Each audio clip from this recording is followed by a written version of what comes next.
इस अध्याय में हम यूनिट सेकंड अल्कोहल का अध्ययन करेंगे। अल्कोहल किसी संतृप्त हाइड्रोकार्बन एल्केन में से एक हाइड्रोजन परमाणु के प्रतिस्थापन करके उसके स्थान पर OH समूह लगा देने पर अल्कोहल प्राप्त होता है। ऐसे यौगिक अल्कोहल कहलाते हैं। आईयूपीएसी पद्धति में इन्हें एल्केनॉल कहा जाता है। एल्केन के नामकरण में अंत में ई को हटाकर उसके स्थान पर ऑल शब्द का उपयोग किया जाता है। इनका सामान्य सूत्र CnH2n+1OH या CnH2n+2O होता है। अल्कोहल को निम्न वर्गों में विभाजित किया जाता है। पहला, OH समूह के आधार पर। यदि किसी यौगिक की संरचना सूत्र में एक OH समूह जुड़ा हुआ हो तो ऐसे यौगिक मोनोहाइड्रिक अल्कोहल कहलाते हैं, जिनमें केवल एक OH समूह उपस्थित रहता है। जैसा कि इस उदाहरण में पता लग रहा है, एक OH समूह और इसमें भी एक OH समूह। यदि एक से अधिक OH समूह किसी संरचना में जुड़े होते हैं तो ऐसे अल्कोहल पॉलीहाइड्रिक अल्कोहल कहलाते हैं, या बहुसंख्यक अल्कोहल समूह से जुड़े हुए यौगिक पॉलीहाइड्रिक अल्कोहल कहलाते हैं। जैसे 2OH समूह, 1OH, 2OH, 3OH समूह। इस प्रकार के समूह जब 2OH समूह जुड़े होते हैं तो इन्हें डाईहाइड्रिक अल्कोहल, और यदि 3OH समूह जुड़े हुए हों तो इन्हें ट्राईहाइड्रिक अल्कोहल कहा जाता है। यहाँ ये बात ध्यान रखने की है कि दोनों OH समूह या पॉली अल्कोहल वाले यौगिक जिसमें एक से अधिक OH समूह हों वो अलग अलग कार्बन पर जुड़े होने चाहिए। यदि वो एक ही कार्बन पर जुड़े हों श्रृंखला में तो वह जल के अणु का निष्कासन करते हैं, वो अस्थायी होते हैं और कार्बोनिल कंपाउंड का निर्माण करते हैं। जिस कार्बन पर वो OH समूह जुड़ा होता है उस कार्बन की प्रकृति के आधार पर भी अल्कोहलों को भिन्न भिन्न प्रकार से विभाजित किया जाता है। यदि वह ऐसे कार्बन से जुड़ा हो जिस कार्बन से केवल एक अन्य कार्बन ही जुड़ा हो, अर्थात वह कार्बन 1 डिग्री कार्बन का हो और उससे OH जुड़ा हो, तो इस प्रकार के अल्कोहल 1 डिग्री या प्राथमिक अल्कोहल कहलाते हैं। यदि वो OH समूह ऐसे कार्बन से जुड़ा हो जिस कार्बन पर 2 अतिरिक्त कार्बन समूह जुड़े हों तो इस प्रकार का कार्बन 2 डिग्री कार्बन कहलाता है, और उससे जुड़ा हुआ OH समूह 2 डिग्री OH समूह कहलाता है। जैसे ये आइसोप्रोपिल अल्कोहल है, इसमें ये जिस कार्बन से OH समूह जुड़ा है वो अन्य 2 कार्बन परमाणुओं से जुड़ा है, इसलिए ये 2 डिग्री अल्कोहल है। 3 डिग्री अल्कोहल वे अल्कोहल जिनमें OH समूह तृतीयक कार्बन परमाणु से जुड़ा हो तृतीयक अल्कोहल कहलाता है, अर्थात जिस कार्बन परमाणु से OH समूह जुड़ा होता है उस कार्बन परमाणु की स्थिति यदि वो प्राथमिक स्थिति का है तो वह अल्कोहल भी प्राथमिक अल्कोहल कहलाएगा, या द्वितीय स्थिति का है तो द्वितीय अल्कोहल, और यदि तृतीय स्थिति का है तो तृतीयक अल्कोहल कहलाएगा। इस आधार पर भी हम अल्कोहल के बारे में प्रकृति और उसके बारे में जानकारी ले सकते हैं।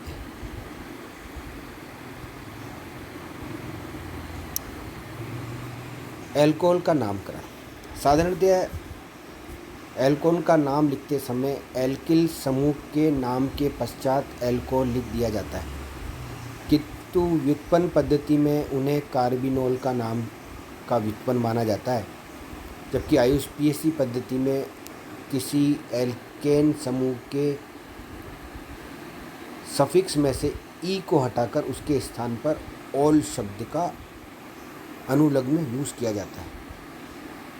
CH3OH ये प्राथमिक एल्कोहल है, ये 1 डिग्री एल्कोहल है। इसको 1 डिग्री इसलिए नहीं मान सकते क्योंकि जिस कार्बन समूह से वो OH समूह जुड़ा है वह कार्बन समूह केवल CH3 समूह से ही मिलकर जुड़ा हुआ है, उसके पास अतिरिक्त अन्य कोई कार्बन समूह नहीं।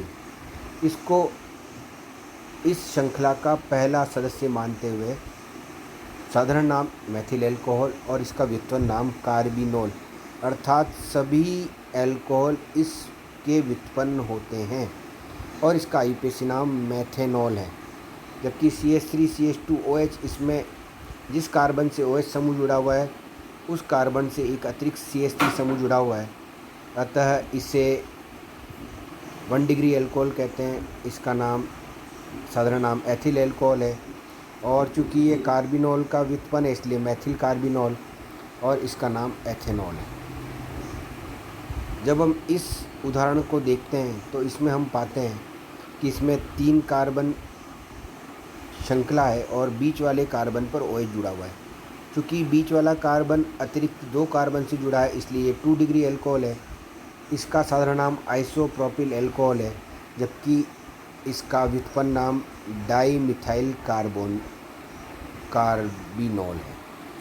और जिस कार्बन श्रृंखला से वो OH जुड़ा हुआ है उस कार्बन श्रृंखला के आधार पर उस एल्कोहल का नाम 2-प्रोपेनॉल रखा गया है। इस प्रकार हम जब भी एल्कोहल का नामकरण करते हैं तो वो यदि व्युत्पन्न नाम के आधार पर आधारित है तो वह सभी एल्कोहल कार्बिनोल के व्युत्पन्न माने जाते हैं। जबकि IUPAC पद्धति में वह OH समूह जिस कार्बन से जुड़ा है या श्रृंखला में जिस कार्बन पर वह सबसे न्यूनतम अंक रखता है IUPAC पद्धति के आधार पर उस एल्कोहल का नाम रखा जाता है।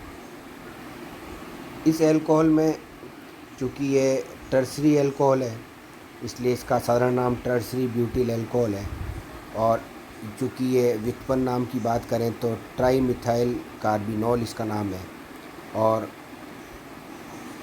जबकि इसमें 2-मेथिल 2-प्रोपेनॉल इसका नाम। एल्कोहल की समावयवता।